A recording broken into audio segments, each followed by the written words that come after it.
October 1942. The desert lay still beneath the burning Egyptian sun. The sand shimmered like molten glass, the air thick with dust and the smell of oil in the shallow trenches west of El Alamein. Australian soldiers crouched silently waiting there. Uniforms were bleached by salt and sun, their eyes hardened by months of siege and retreat. Somewhere in the distance engines rumbled faint at first, then swelling into a low mechanical roar. Across the horizon the Afrika Korps was moving again. Panzers rolled forward through the haze, black crosses glinting on their steel hulls. Rommel's army leaned fast, confident, believed they were about to break the British line once and for all. They had done it before across the sands of Tobruk and Gaziantep. This time the desert itself seemed to hold its breath. The Australians, veterans of every desperate fight since 1941, watched calmly as the armored columns drew near. They had been underestimated before, and they knew exactly what was coming. The moment demanded more than courage. It demanded endurance and timing. By mid-1942, the war in North Africa had become a battle of endurance, a struggle fought not only with tanks and guns, but with fuel, food, and time. The desert stretched endlessly between the Mediterranean coast and the Qattara Depression, a barren expanse that offered no shelter, no cover, and no forgiveness. Whoever controlled the narrow coastal corridor of Egypt would hold the gateway to the Suez Canal, the lifeline of the British Empire. After months of sweeping advances, General Rommel's Afrika Korps stood closer to that prize than ever before. In June, the fall of Tobruk had stunned the Allies. 33,000 British and Commonwealth troops were captured in a single stroke. It was a triumph that made Rommel a legend across Germany, the Desert Fox, whose audacity seemed unstoppable. The Axis armies, German and Italian, now pushed deep into Egypt, chasing a retreating Eighth Army that struggled to regroup. But beyond the headlines and propaganda, Rommel's situation was far from secure. His lines stretched thin across hundreds of miles of barren land. Supplies had to cross the Mediterranean from Italy, constantly harassed by British submarines and bombers. Every bullet, every drop of fuel was precious. The further he advanced, the more fragile his army became.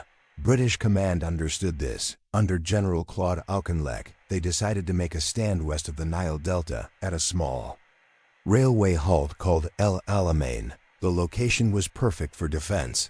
The Mediterranean Sea to the north, and to the south, the impassable Qattara Depression, a salt basin, impossible for tanks to cross. Between those two natural barriers stretched a narrow strip of land, the only path for any army trying to reach Alexandria and the Suez. Into this critical line were placed the battle-hardened Australians of the 9th Division, commanded by Major General Leslie Morshead. These men had already earned a fierce reputation at Tobruk the previous year, where they had held out for 8 months against constant German assault. The press had dubbed them the Rats of Tobruk, a name they wore with pride. Now they were once again called to hold the line, this time against a resurgent Rommel. By early July, the Axis offensive struck the El Alamein position. Dust clouds rose like storms across the desert as German and Italian armored divisions surged forward. The fighting was fierce and confused. Columns clashing in the open sand, artillery duels lighting the night. The Australians deployed on the northern sector near Tel El Asa faced some of Rommel's most determined attacks. They dug deep defensive positions, set minefields, and waited for the storm. The initial clashes tested both sides. Rommel's panzers probed the Allied line, searching for a weakness, but each time they met stubborn resistance. Australians fought with precision and grit, holding positions under relentless shellfire and counterattacking when opportunity allowed. In the blistering heat, men fought hand-to-hand among dunes and wrecked vehicles. Despite the chaos, one truth began to emerge. Rommel could no longer maneuver as freely as before the open desert. Once his ally had turned into a cage. His fuel convoys from Tripoli were failing to keep up. His Italian divisions were exhausted and under-equipped. The Australians and their British and New Zealand comrades were learning, adapting, and this time they would not be pushed aside. By late July, the front had stabilized. Rommel's first attempt to break through at Alamein had failed, but both sides knew this was only a pause. A greater battle was coming, one that would decide the fate of North Africa itself, and while the world's attention focused on Rommel, few realized just how critical the Australians would soon become in shaping that outcome. Desert was waiting again, quiet, deceptively still. Soon the second act would begin, the lull. That followed the first battle of Alamein was deceptive. Both armies were battered short on supplies and desperate to recover. Yet neither side could afford retreat. The British 8th Army was the last shield before the Nile Delta. Rommel's Panzer Army Africa was the final hope of the Axis in Africa. Each commander understood that the next offensive would decide everything. August 1942, Rommel's forces held a narrow salient west of El Alamein. They were dug in but dangerously extended.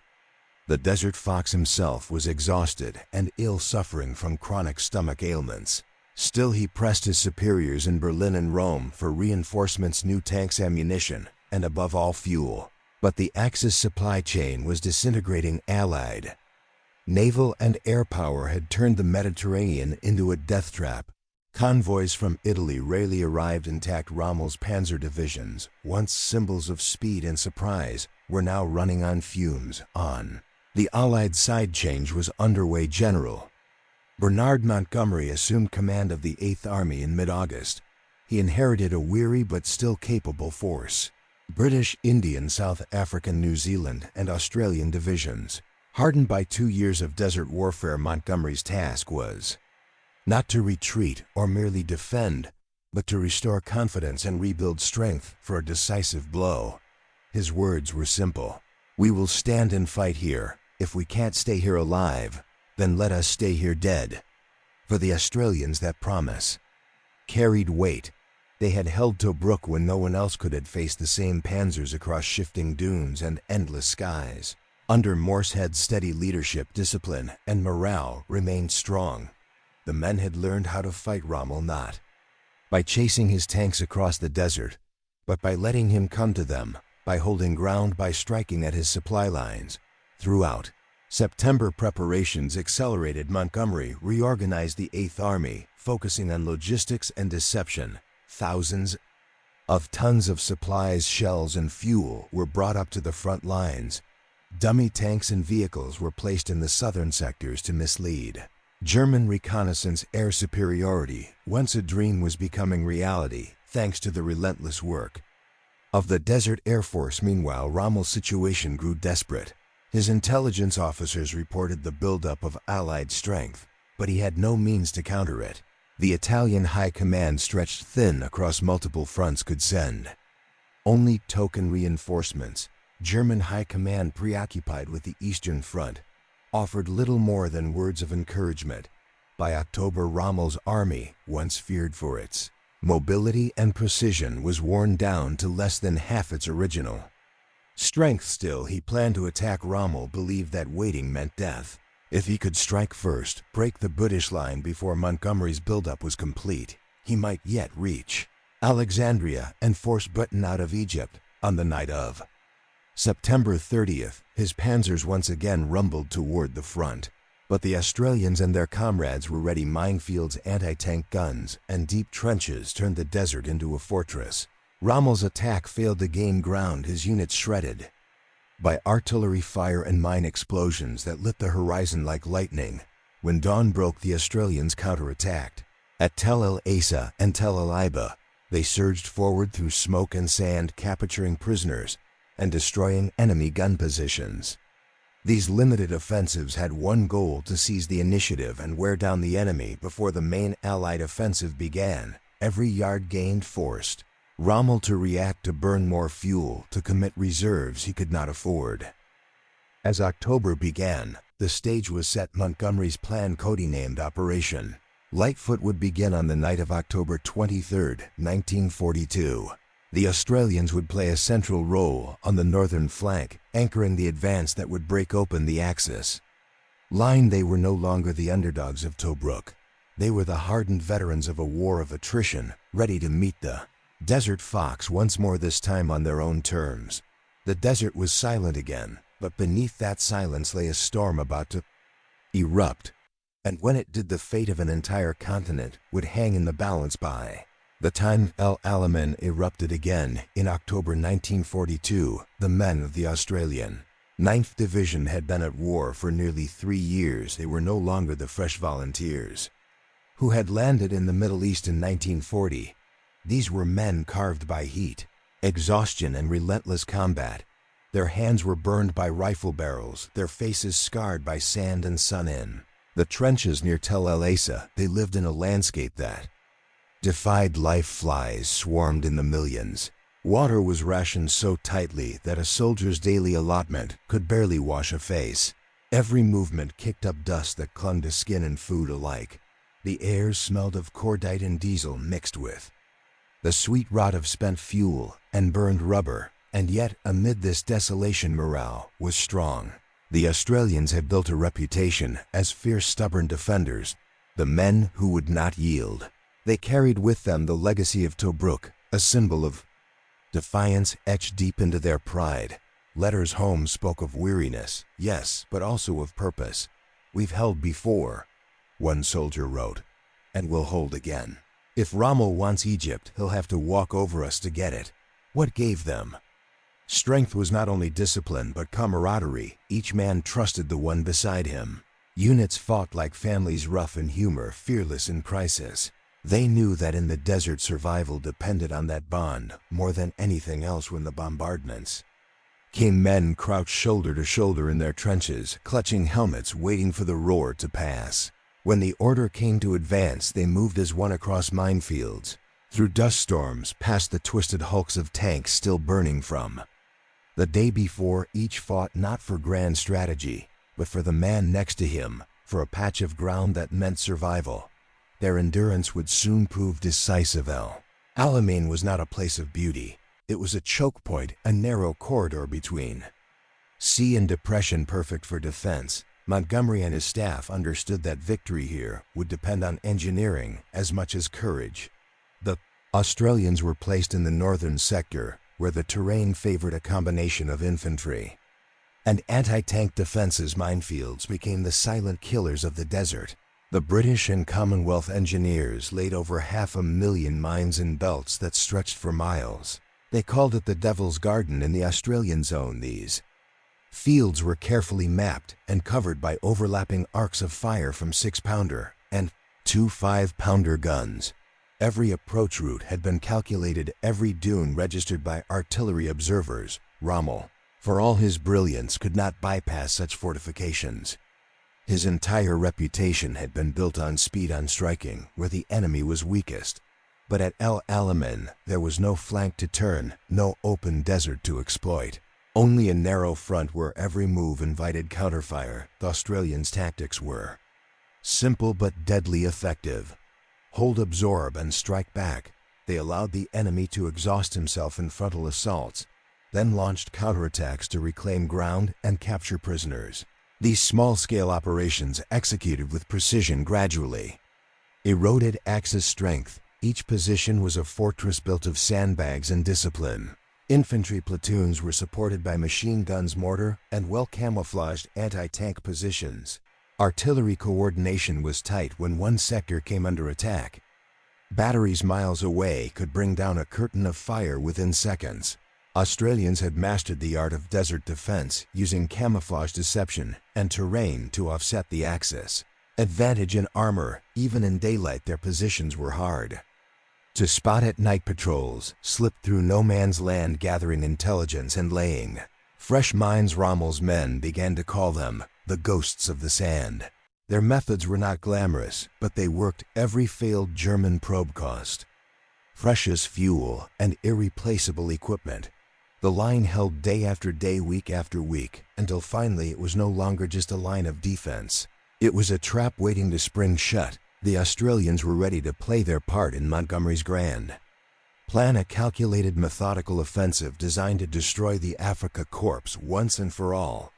The desert had taught them patience, and that patience was about to pay off as the sun sank below the horizon on October 23, 1942. The men of the 9th Division stood ready in their trenches.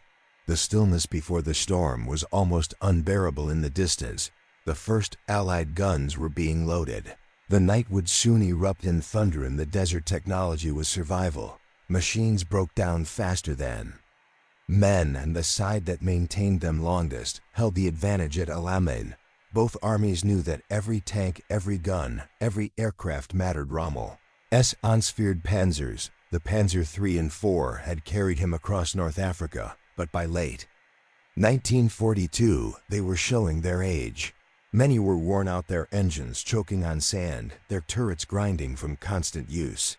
Against them stood a new generation of Allied armor. The British Crusaders and Valentines had been joined by American Suppleed Shermans and Grant tanks, heavier, more reliable, and equipped with powerful 75mm guns that could engage the enemy at range. For the Australians, who fought mostly as infantry, the tank battles played out like storms rolling over the horizon, sudden, violent, and deafening. They relied on anti-tank weapons to hold their ground.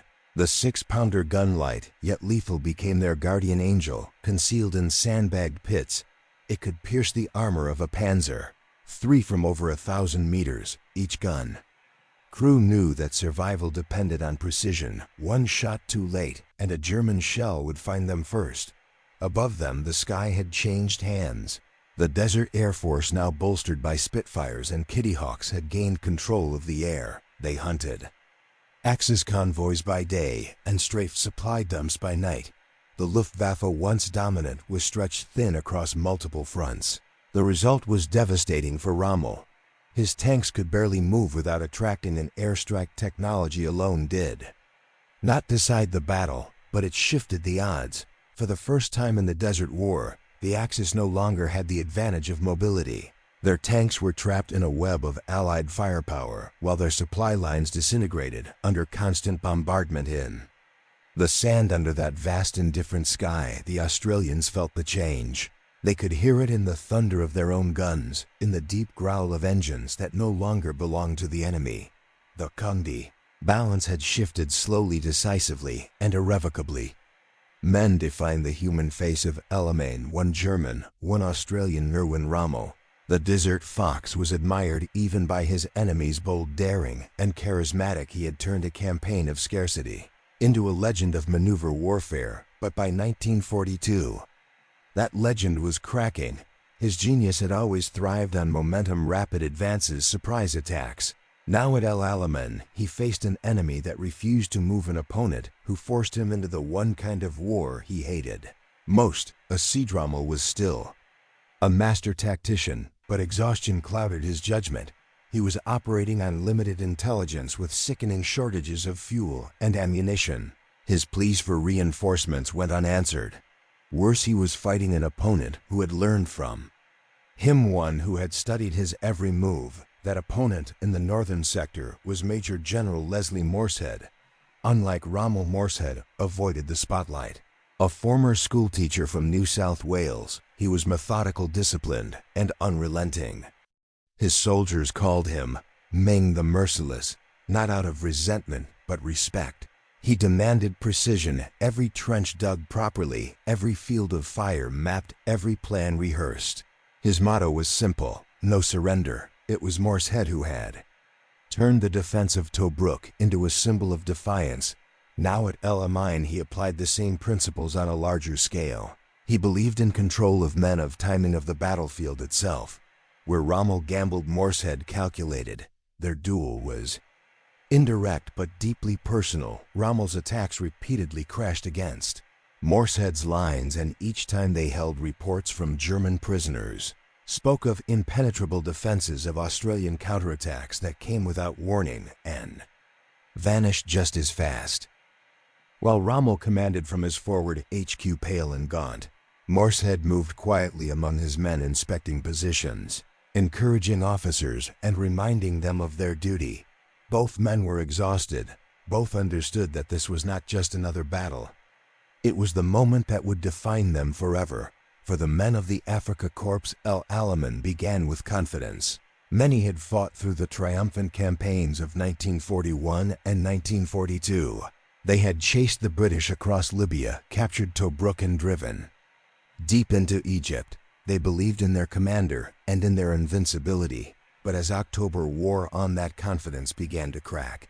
The signs were everywhere: tanks immobilized for lack of fuel, rations cut to half, supply trucks destroyed by Allied aircraft before they ever reached the front. Letters home, once filled with pride, turned grim.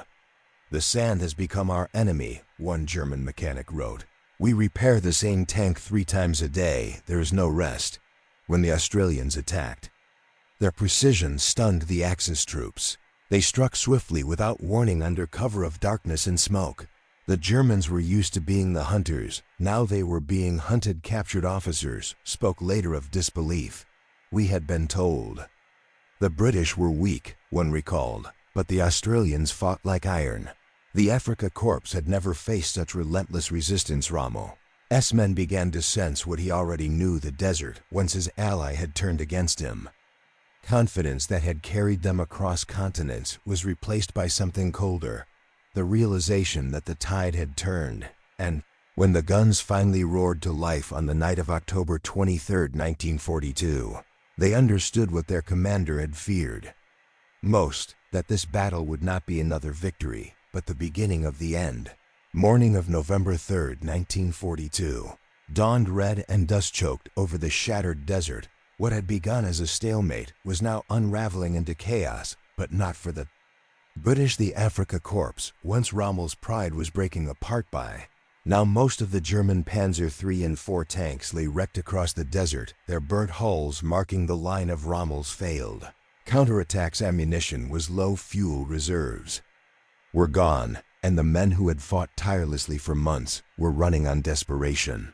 Alone at 9 a.m., General Montgomery unleashed the full weight of the 8th Army. Infantry, tanks, and aircraft advanced in a synchronized assault across the front. The thunder of hundreds of British 2.5-pounder guns rolled like continuous thunder, smothering the German lines in smoke and shrapnel. Rommel's exhausted troops tried to fight back, but the desert had turned against them. Their defensive minefields had already been blown open, and the unseen penetrable Devil's Gardens now served as clear channels for British armor. From his command post near Tel el-Akakir, Rommel watched in silence as reports arrived: units overrun, supply convoys destroyed, communication lines cut. The Italian divisions, battered beyond recognition, were disintegrating. The Trento, Ariete, and the Torio divisions, once the backbone of Axis defense, were being wiped out by a relentless British advance. By midday, Rommel's options had narrowed to 2: stand and die, or retreat and save. What was left? At 1:30 p.m., Montgomery's forces broke through completely. The 9th Armored Brigade, pushing through a storm of dust and shellfire, smashed into the remnants of the 5th 10th Panzer Division. In less than an hour, the German line collapsed. Entire companies surrendered. Others fled into the desert, abandoning vehicles and guns. The Afrika Korps, once feared for its precision, was now scattered across miles of barren sand. Rommel's radio crackled with a voice he dreaded. It was Hitler's directive: there will be no retreat.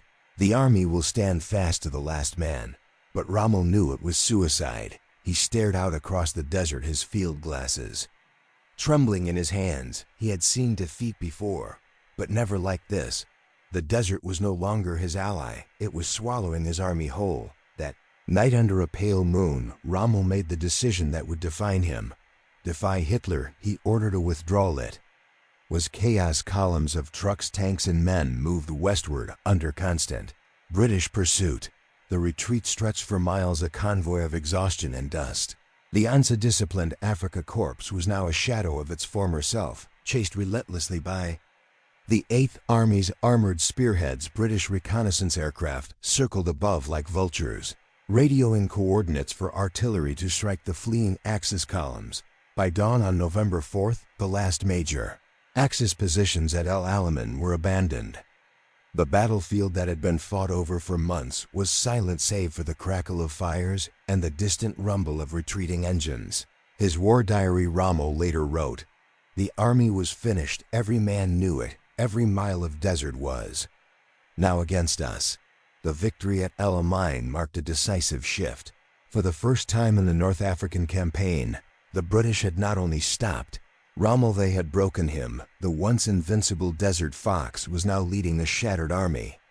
In full retreat toward Libya, behind him lay over 50,000 Axis casualties, 500 destroyed tanks, and nearly 1,000 guns lost ahead. Only the endless desert and the crumbling dream of an African empire. Rommel's personal courage remained intact, but his strategic illusion was gone.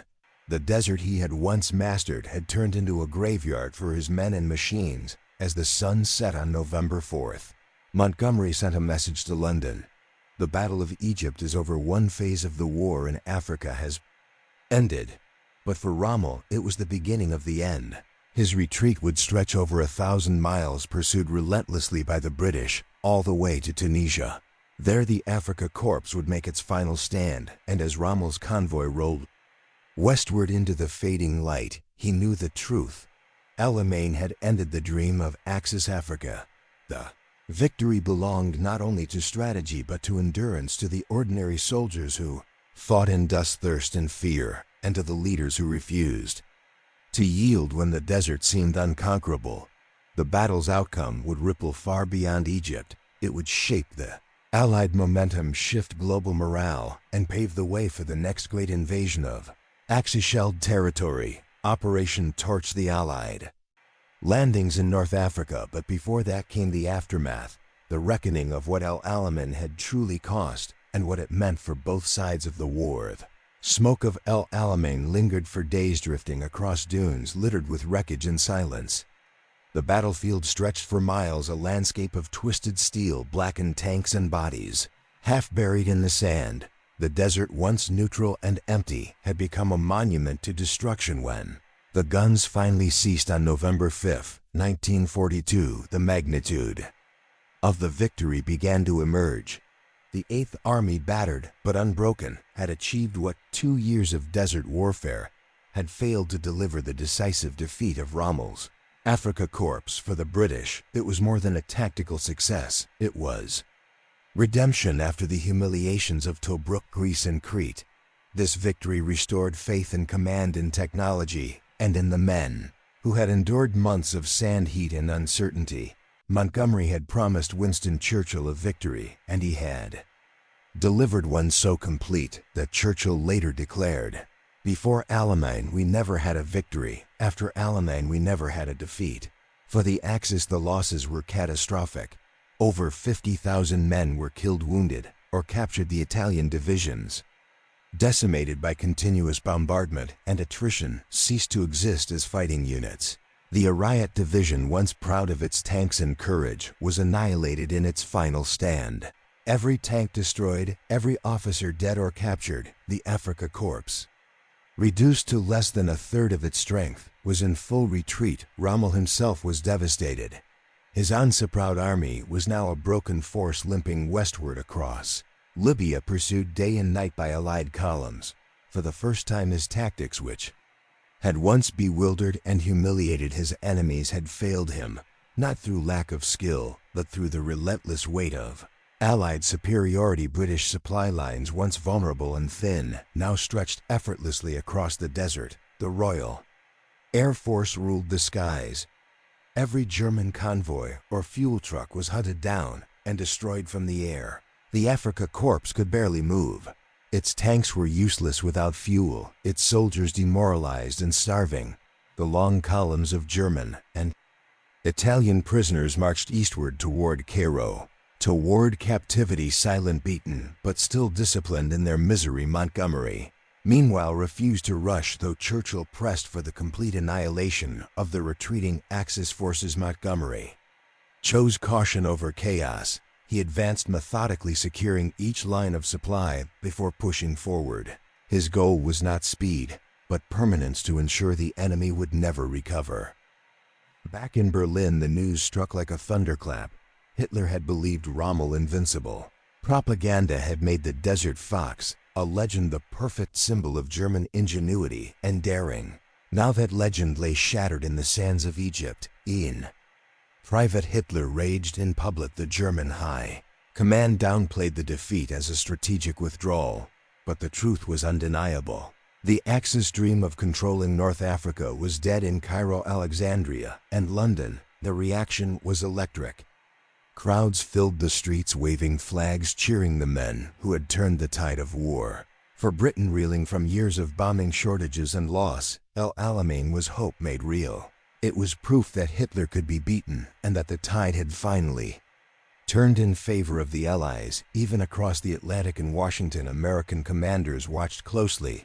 Plans were already in motion for Operation Torch, the Allied invasion of Morocco and Algeria. Alamein was the signal they had been waiting for, proof that the Axis grip on Africa was loosening.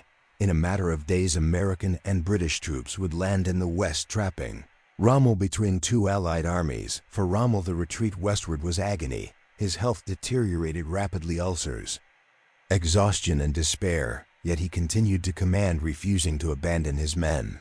He knew that his war in Africa was ending, but he would not let it end in surrender. Every mile of the retreat told the same story: burned vehicles, empty fuel drums, and the ghost of an army that had once ruled the desert. The WWII Afrika Korps was now a moving ruin, chased by a rising empire of Allied power. And as Rommel crossed into Libya, he realized something profound.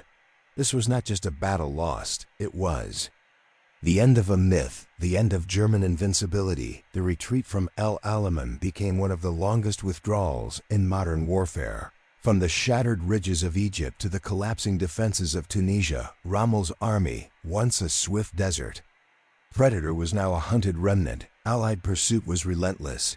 The Australians, New Zealanders, and British forces advanced westward with newfound confidence, reclaiming ground that had taken Rommel months to conquer. By December 1942, the scale of the collapse was undeniable. Axis troops abandoned hundreds of tanks and vehicles in the desert, destroyed not by enemy fire but by the simple lack of fuel. Mechanics wept as they sabotaged machines they had kept alive for years. The Desert Foxes war machine, built on speed and surprise, was dying slowly in the sand. Rommel himself wrote bitterly to his wife, "The army is like a body whose blood has run dry. I am leading ghosts through a sea of dust." What had begun as a campaign of daring maneuvers had turned into a battle for survival. Every village, every oasis became a line of delay, not defense. The British 8th Army pressed forward through Mersa Matruh, Tobruk, and Benghazi cities, once symbols of Axis triumph, now reduced to ruins and ashes. And in each of these towns the same thing happened. Allied forces found Italian soldiers starving, German units abandoned, and civilians too afraid to move. The facade of Axis control was collapsing. By early 1943, Rommel's army reached Tunisia, the final refuge in North Africa. Here the Axis forces regrouped, with fresh troops arriving from Italy and Germany, but it was already too late. The Americans had landed in the west under Operation Torch, linking up with Montgomery's army. From the east, the trap was closing for the Australians. Alamein marked the end of their desert war. Having fought through the heat, sandstorms, and horror of North Africa since 1940, they were finally withdrawn for rest and reorganization. Many of them would soon be sent home to defend Australia against the Japanese advance in the Pacific. But their reputation was now immortal. Even Montgomery admitted, "The Australians were magnificent. Without them we could not have won." In Cairo, Prime Minister John Curtin received the news with solemn pride. The cost had been heavy: more than 6,000 Australian casualties across the North African campaign. But the outcome had changed the course of history. Australia, once seen as a distant dominion, had proven itself as a central force in global war. For the Allies as a whole, El Alamein was not merely a battle won, it was a psychological rebirth. The victory shattered the aura of Axis invincibility. It restored initiative to the Allies and set in motion a series of events that would eventually lead to the invasion of Italy, the liberation of Europe, and the fall of Berlin itself. In London, Churchill's words echoed across radio waves. "Now this is not the end. It is not even the beginning of the end, but it is perhaps the end of the beginning." And so it was. El Alamein marked a turning of the tide, the moment when Allied strategy, industry, and resolve aligned to begin pushing Hitler's forces back on every front. The Mediterranean would soon become an Allied loaf. North Africa, once Rommel's domain, would soon belong entirely to the victors. Among the ruins of battle, amid the wrecked Panzer IVs and burned-out Crusader tanks, there remained a quieter truth. The desert had consumed everything: glory, pride, and ambition. For both sides, it was a graveyard of men and machines. When Allied war correspondents toured the battlefield weeks later, they described the silence as almost sacred. The wind moved softly through minefields, still half buried in sand. Helmets, rifles, and shattered maps lay untouched here. The war had shifted, and with it the fate of the world. From Azov, the distant ports of Alexandria, to the mountains of Tunisia, one phrase would soon echo through Allied camps: El Alamein, the battle that broke the desert fox. The desert remembers. Long after the thunder of guns faded, the sands of El Alamein still held the traces of struggle: twisted metal beneath the dunes, rusting helmets half buried in silence. What began as a desperate standoff became one of history's great turning points. El Alamein was not just the end of Rommel's advance. It was the end of illusion. The myth of Axis invincibility shattered there under the cold Egyptian stars. For the first time in the war, Hitler's armies had been thrown back not by sheer numbers alone, but by planning, endurance, and unity. Montgomery's meticulous strategy, the resolve of the 8th Army, and the ferocity of men like the Australians combined into a force that changed the rhythm of the war. The victory was not glamorous. It was earned inch by inch through exhaustion and loss. Yet it restored something far greater than territory. Belief. For the Australians, El Alamein was a defining moment. They had come from a world away, farmers, laborers, clerks, and tradesmen, and found themselves shaping the course of a global conflict. Their discipline, their tenacity, their refusal to yield became part of the legend of the Desert War. For Rommel, El Alamein marked the twilight of a career once crowned in brilliance. His genius could not overcome the weight of Allied industry and the relentless erosion of supply in the and it was not cunning that decided the desert's fate, but endurance. Churchill would later call El Alamein the hinge of fate. He was right. From that moment onward, the Allies were on the offensive in North Africa, in Italy, in France, and finally in Germany. The world would never look the same again, but for those who fought there, the memories were not of glory. They remembered the blinding dust, the endless noise, the friends who never came back. They remembered the quiet after victory, a silence that spoke louder than any cheering. The sands of El Alamein, history turned not through chance but through courage. And beneath the desert wind, that courage still whispers. We stood and we held the line.